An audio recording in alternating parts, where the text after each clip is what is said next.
is Mansi. Welcome back to the channel. And before you watch the video, अगर आपने अभी तक channel को सब्सक्राइब नहीं किया, so please make sure to subscribe the channel. अब हम अपने चैप्टर को कंटिन्यू करते हैं. Let's get to the video. So now page number 134 पे हमारे पास है estimate and verify. अब क्या करना है?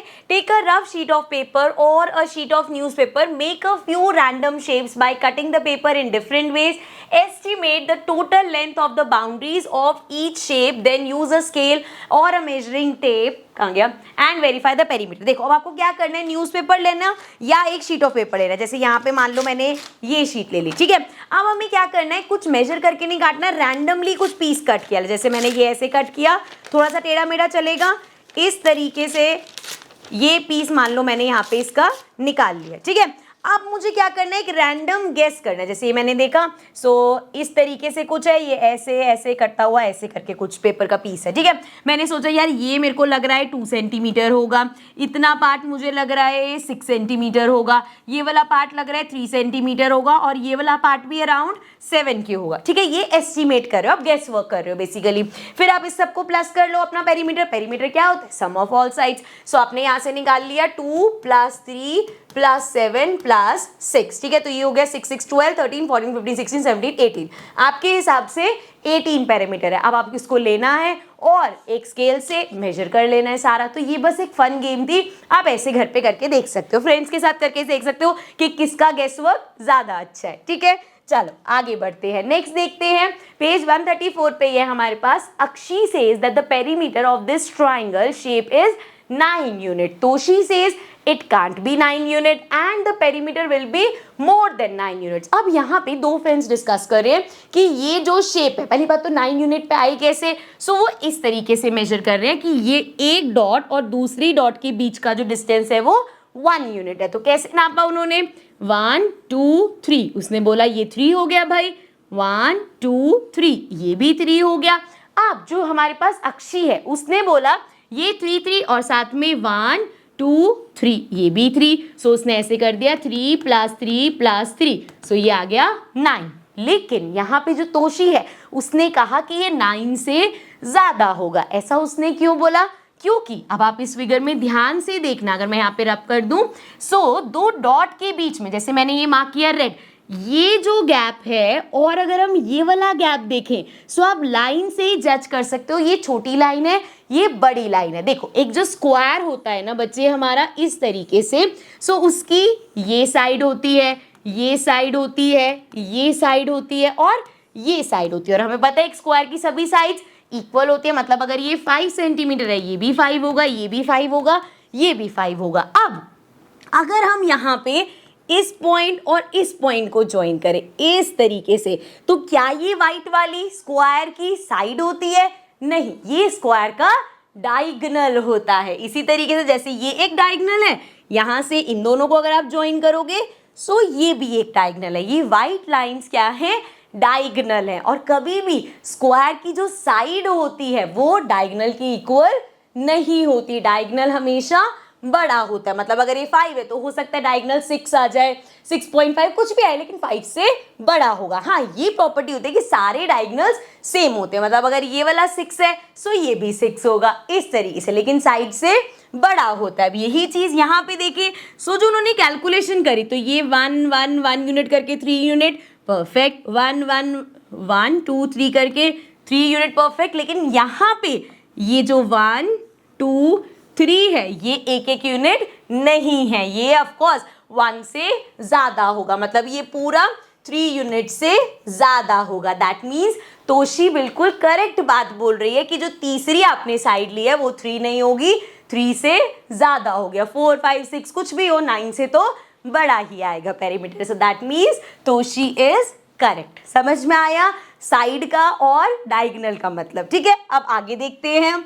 आगे है हमारे पास पेज 135 पर ही, write the perimeters of the figures below in terms of straight and diagonal unit. अब यहाँ पे अगर हम देखें कुछ हमें स्ट्रेट दिखेंगे. जैसे अगर मैं यहाँ की बात करूँ तो इस डॉट से इस डॉट तक स्ट्रेट है, यहाँ से यहाँ तक स्ट्रेट स्ट्रेट. तो कितने स्ट्रेट है, 3. एक ये रहा, 4 5 6 स्ट्रेट हो गए, 7 8 8 हमारे पास स्ट्रेट आए हैं. सो 8 S प्लस, अब ये देखते हैं डायगोनल कितने हैं, 1 2, सो प्लस 2 डायगोनल। सिमिलरली फिर से देखते हैं, अब यहाँ पे स्ट्रेट देखो, 1 2 3 4, 4 ही स्ट्रेट है, सो 4 स्ट्रेट प्लस डायगोनल चेक करो अब, 1 2 3 4 5 6, 6 हमारे पास डायगोनल है। नेक्स्ट चलते हैं, इसमें चेक करें, सो 1 2 3 4 5 6 7 8 9 10 11 12, 12 हमारे पास स्ट्रेट थे। एंड अगर हम डायगोनल्स काउंट करें तो डायगोनल्स कितने हैं, 1 2 3 4 5 6। अगर किसी को कंफ्यूजन हो रही है कि स्ट्रेट और डायगोनल किसको बोल रहे हैं बच्चे, जिसमें आपकी सीधी एक स्ट्रेट लाइन आ रही है वो स्ट्रेट है, एंड जहाँ पे आप स्लैंटिंग लाइंस बना रहे हो वो डायगोनल है। ठीक है, लास्ट चेक करते हैं, स्ट्रेट चेक करते हैं पहले, 1 2 3 4 5 6 7 8 9, देन 10 11 12 13 14 15 16 17 18, सो ये आ गया 18 स्ट्रेट प्लस डायगोनल कितने हैं, 1 2 3 4 5 6, सो 6 डायगोनल्स हो गए। ठीक है, मजा आया करने में, ऐसे क्वेश्चंस करने में तो मजा आना चाहिए। ठीक है, आगे देखते हैं, आगे बढ़ जाते हैं। So now let's discuss perimeter of a regular polygon. But वो डिस्कस करने से पहले ये रेगुलर पॉलीगन होता क्या है? पॉलीगन होता है बच्चे हमारे पास कोई भी लाइन सेगमेंट से बनी शेप। जैसे यहाँ पे मैंने इस तरीके से 4 लाइन सेगमेंट से एक स्क्वायर बनाया, ये एक पॉलीगन है। यहाँ पे मैंने एक रेक्टेंगल बनाया, ये एक पॉलीगन है। इधर मैंने एक ट्राइंगल बनाया, ये एक पॉलीगन है। यहाँ पे अगर मैं इस तरीके से एक पेंटागन बनाती हूँ, ये भी एक पॉलीगन है। हेक्सागन बना लो, मतलब कितने भी साइज हो सकते हैं, ये सब क्या है? पॉलीगन। क्या है? पॉलीगन। अब ये रेगुलर पॉलीगन क्या होता है? रेगुलर पॉलीगन की जब हम बात करते हैं ना, तो हम बोलते हैं बना, ये सब ही है हमारे पास पॉलीगन, लेकिन जिसमें सभी साइज इक्वल होंगी वो हमारा रेगुलर पॉलीगन होता है। जैसे स्क्वायर। अब स्क्वायर क्या है भाई? स्क्वायर हमारा लाइन सेगमेंट से बना है और इसकी सभी साइड्स जो हैं वो इक्वल होती है, सो ये एक रेगुलर पॉलीगन है। इसी तरीके से अगर मैं बात करूं रेक्टेंगल की, तो क्या ये एक रेगुलर पॉलीगन है? नहीं। क्यों? क्योंकि इसकी ऑपोजिट साइड्स तो इक्वल होती है, लेकिन सारी साइड्स इक्वल नहीं होती। इसी तरीके से अगर हम ट्राइंगल की बात करें तो सिर्फ इक्विलेटरल ट्रायंगल। इक्विलेटरल ट्रायंगल कौन से होते हैं? जिनकी सभी साइड्स इक्वल होती है। सो सिर्फ इक्विलेटरल ट्रायंगल्स होते हैं जो हमारे रेगुलर पॉलीगन होते हैं। ठीक है, समझ में आ गया? चलो अब देखते हैं कि रेगुलर पॉलीगन के पेरीमीटर में क्या है। कुछ तो हमने कर भी रखे हैं, जैसे अगर मैं स्क्वायर की बात करूं, सो बच्चे स्क्वायर का पेरीमीटर क्या होता है? इतनी देर से हम क्वेश्चंस कर ही रहे हैं।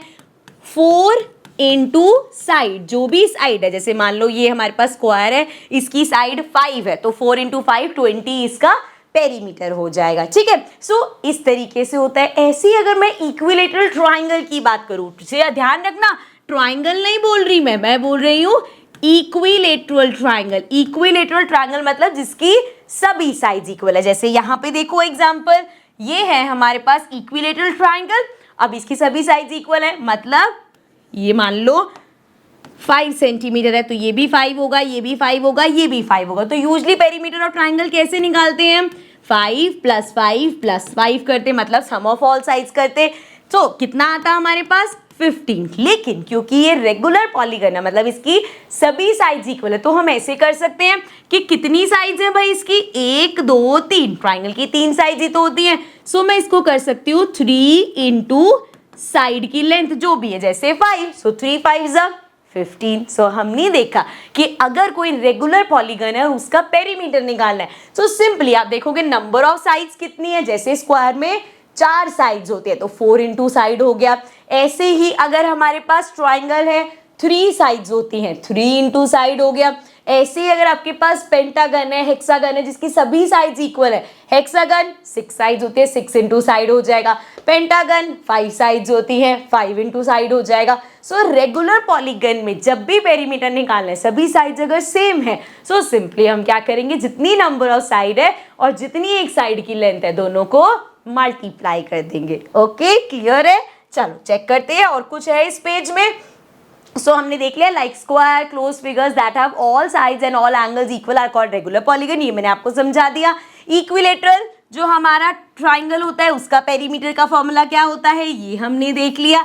Now what is the similarity between a square and a equilateral triangle, क्या सिमिलैरिटी है भैया, उनकी सभी साइड्स इक्वल होती है, उनके सभी एंगल्स इक्वल होते हैं एंड उनके अगर फॉर्मूले में देखें तो दोनों का ही formula number of sides into length of side होता है। ठीक है, क्लियर है।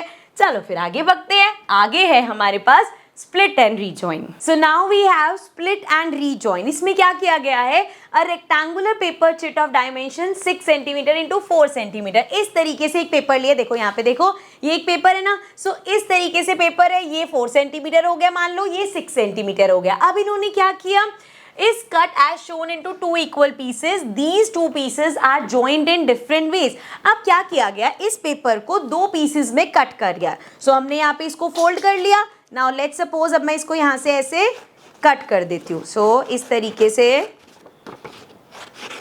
ये हमने इसको 2 इक्वल पार्ट्स में कट कर लिया। अब इसको अलग अलग तरीके से ज्वाइन किया जाएगा। जैसे यहाँ पे कैसे ज्वाइन किया, एक पीस ऐसे रखा, एक पीस ऐसे रखा, सो यहाँ पे एक इस तरीके का रेक्टेंगल बन गया। अब जब हम इसको अलग अलग तरीके से ज्वाइन करेंगे तो क्या पेरीमीटर सेम रहेगा या पेरीमीटर चेंज होगा, लेट्स चेक। तो अब सबसे पहले ए पार्ट में देखते हैं। देखो ये तुम्हें ध्यान रखना है, ये वाली जो साइड थी, ये जो बड़ी वाली दिख रही है, ये 6 थी और ये पूरी 4 थी। तो बच्चे अगर ये जो 4 वाली, 6 वाली तो अभी भी एज इट इज है, 4 वाली जो थी उसको आधा कर दिया। सो 2 इधर 2 इधर, मतलब अब ये जो एक पीस है, ये वाला जो हमारे पास एक पीस है, जैसे अगर मैं बात करूं ये वाला जो पीस है तो इसमें ये तो अभी भी 6 है, लेकिन ऊपर वाला पार्ट कितना हो गया, 2 हो गया, क्योंकि ये देखो ये इस तरीके से था। इसको यहाँ पे अलाइन करके देखते हैं, ये हमारा इस तरीके से था। अरे भाई आजा सीधा, ऐसे था ना ये। सो देखो अभी भी ये 6 है, ये अभी भी 6 है, लेकिन ये जो ऊपर वाला पूरा 4 था, जब आपने आधा किया तो 2 ये हो गया। ठीक है, सो अब इसकी क्या लेंथ हो गई, ये 2 हो गया बेसिकली, और ये हमारे पास 6 ही है। अब देखो जरा, जब हमने इसको ऐसे ज्वाइन किया तो ये 6 और ये भी 6, दोनों मिलके कितना हो गया, 12। अब ये 12 है तो नीचे वाला भी पूरा 12 है, ये वाला हमारे पास 2 है और ये भी 2 होगा। पेरीमीटर अगर हम इसका निकालें, फॉर्मूला क्या होता है, 2l प्लस b। सो ये हो गया 2, लेंथ कितनी है 12 प्लस ब्रेथ कितनी है 2। सो ये क्या हो जाएगा, 2 एंड 12 प्लस 2 करेंगे 14 हो जाएगा। तो 14 इंटू 2 कर दो, 28 आ जाएगा। तो कितना आया इसका पेरीमीटर, 28। चलो बाकी अलग अलग तरीके से जो अरेंज किए उसमें देखते हैं क्या क्या आता है। सो पेज 136 पे अब क्वेश्चन है, ध्यान से देखना। Find out the length of the boundary that is the perimeter of each of the other arrangements below. So यहाँ पे अब अलग अलग तरीके से उसको अरेंज किया है, हमें इस अरेंजमेंट में क्या फाइंड करना है, पेरीमीटर। सो ये देखो, ये हमारे पास 2 है, ये पूरा कितना होगा, ये तो देखो एक पीस ऐसे ही लगा हुआ है ना, सो ये 6 होगा। अगर हम इसकी बात करें, एक पीस, अब इन्होंने कैसे लगाई ये पीस, एक ऐसे और एक ऐसे, तो ये तो देखो इसमें अगर मैं देखूं ये 6 है और इतना पार्ट कितना है 2 है, और इसी को यहाँ वाले को अगर ऐसे देखें, सो ये वाला पार्ट 6 हो गया, ये वाला पार्ट 2 हो गया, ये वाला पार्ट 6 हो गया। अब ये वाला पार्ट कितना होगा बच्चे, ध्यान से समझना इसको, ठीक है। देखो अब अरेंजमेंट, ये वाला जो हमारा अरेंजमेंट है इस तरीके से है। सो यहाँ पे हमें दिख रहा है ये 2 है, तो इस पूरे 6 में से ये 2 वाला पार्ट तो यहाँ पे इसके साथ ही लग गया इस तरीके से, तो बचा हुआ पार्ट कितना है, 6 में से 2 गया 4। समझ में आया, ये पूरा हमारा कितना था 6 और ये पार्ट 2 है, तो ये 4 ही तो बचा। अब हमारे पास सारी साइड्स की लेंथ है, पेरीमीटर निकालने के लिए हमें प्लस करना है, तो एक एक करके प्लस करते हैं। यहां से शुरू करते हैं, 2 plus 6 plus 2 then plus 6 then plus 2 and then plus 4 और लास्ट प्लस 6। ठीक है, सबको प्लस कर दो, 6 7 8 9 10 then 16 then 17 18 19 20 21 22 23 24 25 26 27 28। सो ये आ गया हमारे पास 28 सेंटीमीटर। तो आपने देखा यहाँ पे भी 28 आया था, इधर भी अभी हमारे पास 28 ही आया। आगे देखते हैं नेक्स्ट पार्ट में। अब सी पार्ट में, ठीक है, डी पार्ट इसके आगे वाला है, ये हमारा सी पार्ट है। सी पार्ट में देखो अब कैसे अरेंज किया है, एक पीस को इस तरीके से रखा बेटा और एक पीस को ऐसे, ये अरेंजमेंट इस तरीके से हुआ, ठीक है। अब यहाँ पे देखो ये वाला जो है, तो ये हमारे पास ये पार्ट कितना होगा, 2 होगा, ये वाला पार्ट कितना होगा, 6 होगा, ये वाला पार्ट कितना होगा, 6 होगा, ठीक है। यहाँ पे आओ, इसके अरेंजमेंट की अगर हम बात करें, ये वाले अरेंजमेंट की, तो उन्होंने बोला ये 2 ये 2, ये तो गिवन है, ये वाला हमें पता है। अगर मैं यहाँ पे देखूँ ये कितना है, 2 है, ये भी हमारे पास 2 है, और ये पूरा कितना है, ये पूरा हमारे पास देखिए ये कितना है, 6 है। अब सबको प्लस करना है, चलो प्लस करते हैं, यहाँ से स्टार्ट करते हैं। 2 + 2 + 6 + 2 + 6 + 2 देन +2 एक और बार एंड देन +6। यहाँ से हमने शुरू ही किया था, सो ये आ जाएगा 6। ये वाला 2 लिया था कि यहाँ से शुरू किया था, मेरे ख्याल से ये 2 लिया नहीं। कितनी साइड्स हो गई, 1 2 3 4 5 6 7 8, 1 2 3 4 5 6 7 8 हो गया सारा। तो करो 2 3 4 10 12 13 14 15 16 17 18 19 20 21 22 23 24 25 26 27 28। कितना आया, फिर से 28 ही आया हमारे पास, ठीक है। अब आगे बढ़ते हैं, लास्ट डी पार्ट देखते हैं। इसमें देखो उन्होंने क्या किया, अब कैसे अरेंज किया, एक पे ऐसे रखा और एक इसको ऐसे रखा। तो देखो जरा क्या क्या चेंज आएगा अब हमारे पास। यहाँ पे जो सिंपल वाला, जैसे अगर मैं इसको देखूं, ये वाला पार्ट कितना है बच्चे, 6 है, ये वाला पार्ट कितना है, 2 है, ये वाला पार्ट कितना है, 2 है, ठीक है। अब अगर हम इस वाले पार्ट की बात करें, क्योंकि ये जो ओवरलैप कर रहा है वो तो पेरीमीटर में नहीं आएगा, पेरीमीटर में सिर्फ बाउंड्रीज आती है, मतलब मुझे इसकी लेंथ चाहिए। तो आप फिर से वही चीज देखो, जब ये पूरा हमारे पास 6 है और उसमें से किसी ने हमें बता दिया कि ये वाला जो यहाँ से लेके इतना पार्ट है ये 3 है, तो बचा हुआ पार्ट कितना होगा। सिंपल सा देखो ना, ये पूरा स्केल है आपके पास, ठीक है, ये है 10 का। अब किसी ने बोला यार इसमें से ना इतना पार्ट जो है 4 है, तो बताओ ये पार्ट कितना होगा। जब पूरा 10 है, इतना पार्ट 4 है, तो बचा हुआ पार्ट कितना हो जाएगा, 6 हो जाएगा। इसी तरीके से ये पूरा 6 है, इतना पार्ट 3 है, तो बचा हुआ पार्ट 6 - 3 3 हो जाएगा। सो ये हमारा हो गया 3। और ये दूसरा वाला हमारा ऐसा है ना, तो ये पार्ट कितना होगा, 2 होगा, ये पूरा कितना होगा, 6 होगा, ये पूरा कितना होगा, 2। और इसी तरीके से ये वाला कितना होगा, इसमें भी तो यही है कि यहाँ से लेके यहाँ तक पूरा 6 था। किसी ने बोला भाई इतना ऊपर वाला पार्ट तो 3 है, बचा हुआ पार्ट कितना होगा, 6 - 3 3 हो जाएगा, ठीक है। अब कलर चेंज करके करेंगे ताकि कंफ्यूजन ना हो। देखो प्लस करना स्टार्ट करते हैं, 2 + 6 + 2, और इसमें कंफ्यूज मत हो ना, पेरीमीटर मतलब सिर्फ ये लिया हमने 2 + 6 देन +2 एंड देन +3। अच्छा इस चीज में कंफ्यूज मत होना कि सिर्फ हम बाउंड्रीज ही लेते हैं, ओवरलैपिंग। जब आप पेरीमीटर निकालते हो, जैसे अगर इसका पेरीमीटर, तो हम ये चीज लेते हैं। जब हम इसको ऐसे अरेंज कर रहे हैं, सो अब यहाँ पे हमारी जो बाउंड्रीज है वो क्या हो गई, ये हुई, ये हुई, ये हुई, ये पूरी हुई सिर्फ बाउंड्रीज। जो ये पार्ट ओवरलैप मतलब एक दूसरे को टच कर रहा है, वो बाउंड्री का पार्ट नहीं है, ठीक है। सो देखो 3 तक हो गया। अब नेक्स्ट क्या होगा, 2 then +6 then we have 2 again, उसके बाद 3। सो ये पूरी हो गई फिगर। चलो अब आ जाओ, 2 6 2 10 11 12 13 14 15 16 17 18 19 20 21 22 23 24 25 26। तो कितना आया, 26 सेंटीमीटर। तो इसमें हमने देखा पेरीमीटर जो है चेंज हो गया। अभी तक 20 आया था, लेकिन यहाँ पे उन्होंने क्या किया, क्योंकि वो 7 लगा दिए, तो ये वाला पार्ट कॉमन हो गया दोनों का, इस वजह से पेरीमीटर हमारा 26 आया, ठीक है, क्लियर है। चलो अब आगे बढ़ते हैं। Arrange the 2 pieces to form a figure with a perimeter of 22 centimetre. अब वो कह रहे हैं इन दोनों फिगर को आपको इस तरीके से अरेंज करना है कि हमारा पेरीमीटर कैसा आए, 22 आए। सो अभी हमने देखा जब पेरीमीटर कम हुआ था, उन्होंने कुछ साथ में कर दिया था तो कम हुआ। अगर मैं इसको ऐसे ऐसे कहीं भी इधर उधर अरेंज करूंगी, पेरीमीटर ज्यादा ही आएगा। तो कम करने के लिए थोड़ा और क्लोज करके देखते हैं। जैसे अगर हम ये फिगर ले इस तरीके से, अगर मैं इसको लगाऊं तो होगा क्या, देखो ये तो फिक्स ही है, ये तो 6 आएगा ही। फिर ये वाला 2 भी आएगा, इसको तो हटा नहीं सकते, यहाँ से भी 2 आएगा। इधर की बात करूं तो ये वाला भी 6 आएगा, ये वाला भी 2 आएगा और ये वाला भी 2 आएगा, तो इतना पार्ट तो आएगा ही। कॉमन में हम कितना दे सकते हैं वो हमें देखना होगा। इसको थोड़ा पास पास कर देते हैं इस तरीके से। देखो इतना 6 6 प्लस 2 2 और प्लस फिर से 2 2, सो ये कितना हो जाएगा 6 6 12 13 14 15 16 17 18 19 20 20 तो आ ही रहा है। अब हमें कितना चाहिए 22 चाहिए। मतलब जब मैं इसको ऐसे ज्वाइन करूं इस तरीके से, यहाँ पे जब हम इसको ज्वाइन करें तो अब ये वाला जो येलो वाला पार्ट है ना, ये सिर्फ 1 1 ही हो सकता है कि ऐसा हो कि ये भी 1 आए और ये भी 1 आए। तो ये कब हो सकता है, अगर ये पूरा 6 है और मैं चाहती हूँ यहाँ सिर्फ 1 आए, तो बाकी कितना हो जाएगा 5 जो है, हम कहेंगे ये जो अंदर वाला है 5, ये इनका कॉमन कर दो। मतलब मैंने इसको इस तरीके से अरेंज किया कि 5 यूनिट तक मैंने इसको कॉमन कर दिया और यहाँ पे ऊपर और इधर नीचे मैंने सिर्फ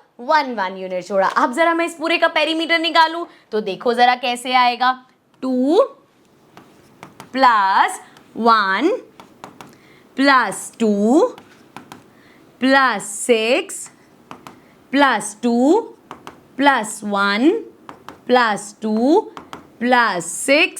सो अब देखो कितना आया हमारे पास, 2 3 4 5 6 7 8 9 10 11 12 13 14 15 16 17 18 19 20 21 22। सो ये हमारे पास आ गया 22। यही हमें करना था क्वेश्चन में कि इस तरीके से अरेंज करो कि पेरीमीटर 22 आ जाए। और इसी सेशन के साथ हमारा इस चैप्टर का जो पेरीमीटर वाला पोर्शन है वो कंप्लीट होता है। अब नेक्स्ट सेशन से हम लोग स्टार्ट करेंगे एरिया, जो हमारे चैप्टर का सेकेंड पार्ट है। So I will see you all in the next video.